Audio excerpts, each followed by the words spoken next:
Baik kawan-kawan, Assalamualaikum warahmatullahi wabarakatuh. Jumpa lagi bersama saya di YouTube channel Eko Iris. Dan pada kesempatan di video kali ini, saya sedang berada di lahan kakao. Begitu tadinya kawan-kawan. Pada awalnya ini lahan kakao yang sudah lama dan ini akan dilakukan penanaman ulang karena sebelumnya ini kurang produktif, kurang perawatan mungkin ya. Jadi diputuskan untuk tanam ulang kembali, dan bibitnya juga sudah dipersiapkan ada di sebelah rumah. Nanti saya coba perlihatkan kepada kawan-kawan bibit kakao Sulawesi ya kawan-kawan ya. Jadi sambil mempersiapkan lahannya, di rumah juga sudah disiapkan bibit kakaonya. Jadi apabila lahan sudah siap, nanti bibitnya menyusul kita tanam satu persatu. Nah, ini dari ujung sana ya kawan-kawan ya, karena ini miring tanahnya, lahannya juga agak sedikit berbukit lah, katakan seperti itu. Dan ini dari batas sana yang sudah terang, yang sudah dipangkas pohon-pohon kakao lamanya, ditebang dari sana sampai ke ujung sana. Ini batas bagian atas ya kawan-kawan ya. Kemudian ini sampai di bawah sana. Dan perkiraan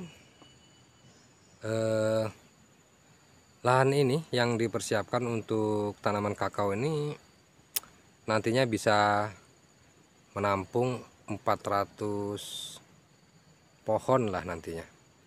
400 bibit kakao yang sudah dipersiapkan. Jadi ini tanaman lama, kita pugar kembali, kita pangkas, kita bersihkan bawahnya, tanahnya, kita bersihkan rumputnya juga. Nah, kita ranting. Setelah nanti siap, baru kita tanam bibit kakao yang baru. Jadi selama penanaman bibit kakao, penanaman yang baru, sebelum panen tentunya banyak waktu kosong ya kawan-kawan ya.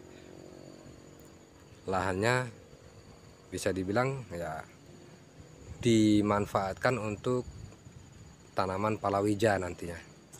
Karena kalau dibiarkan nanti sayang lah. Semakin banyak yang bisa kita tanam, itu semakin bagus menurut saya.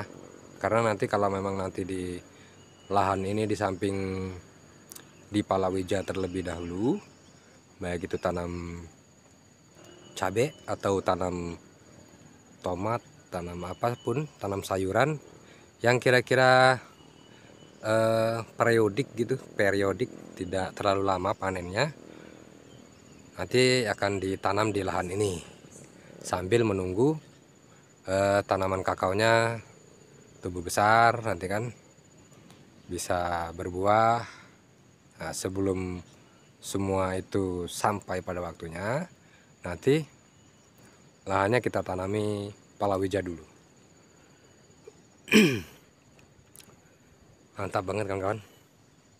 Ini subur, memang sedikit berbatu, ada beberapa batu-batu besar, tapi itu tidak masalah karena tanahnya juga masih banyak yang longgar. Nanti ditanami palawija, dicangkul dulu, kita buat bedengan mungkin nanti sebelum ditanami kakao.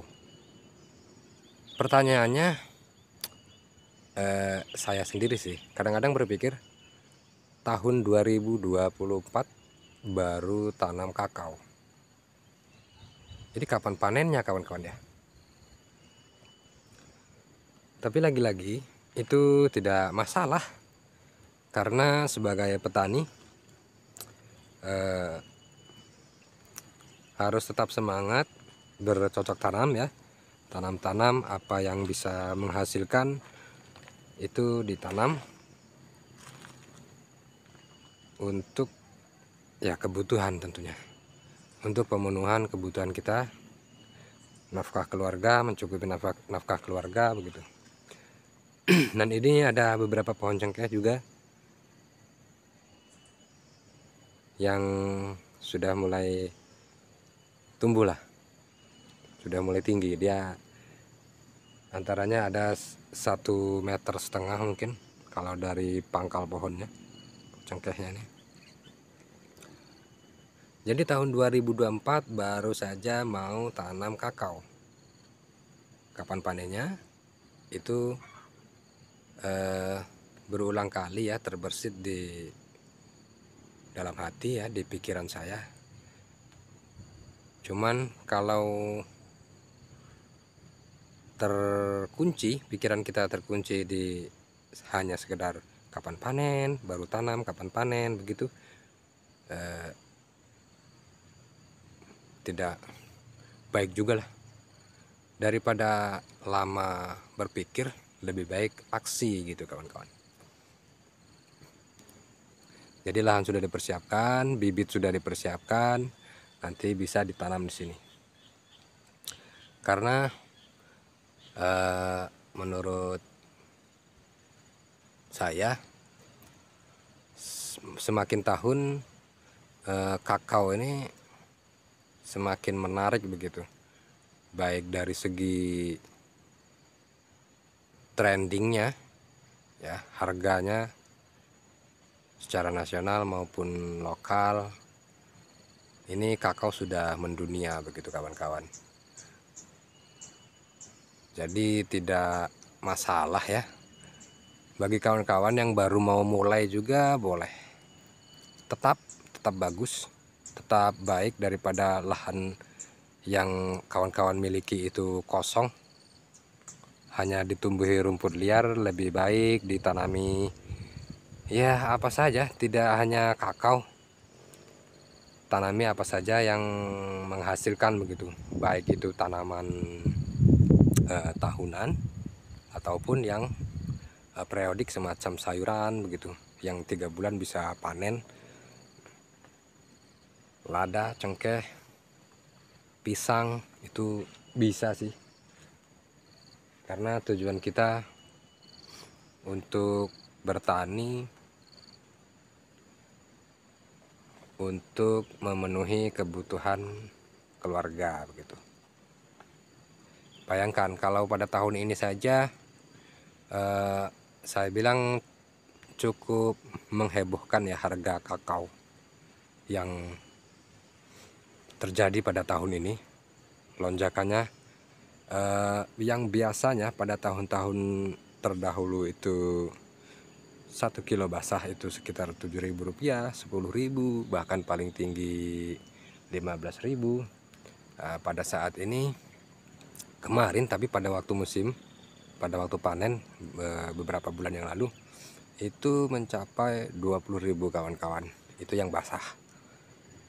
Bayangkan habis kupas, kita bersihkan seratnya, kita lepas dari kakaonya, kita timbang, kita jual ke pengepul, baik itu agen kecil atau di gudang ya. Tapi biasanya kalau di kampung sini dijual di agen-agen kecil lah. Itu bobotnya luar biasa, karena baru dipetik, baru dibersihkan seratnya itu sudah laku gitu. Nah ini tanaman pisangnya harus di bukan ya, ini ada tanaman pete. Jadi untungnya pisang ini robohnya ke sisi tanaman pete, jadi bisa jadi penyangga gitu kawan-kawan, tidak roboh, tidak jatuh ke tanah. Jadi kalau untuk tahun ini kira-kira masih apa ya, worth it apa ya bahasa Inggris nggak tahu. Jadi masih layak atau tidak untuk tanam kakao? Jawabannya masih, kawan-kawan. Masih semangat, harus tetap semangat tanam kakao. Kalau memang masih ada lahan, jangan ragu tanam-tanam apapun itu yang sekiranya menghasilkan, harus ditanam. Oke, terima kasih untuk video kali ini. Cukup sekian ya kawan-kawan. Jadi tanam kakao di tahun 2024 apakah masih menguntungkan atau terlambat? Tentu saja jawabannya tetap masih bisa, masih layak, masih tidak terlambat ya kawan-kawan ya. Daripada lahannya kosong, lebih baik kita tanam-tanam. Terima kasih yang sudah menyimak. Untuk video kali ini saya akhiri. Wassalamualaikum warahmatullahi wabarakatuh.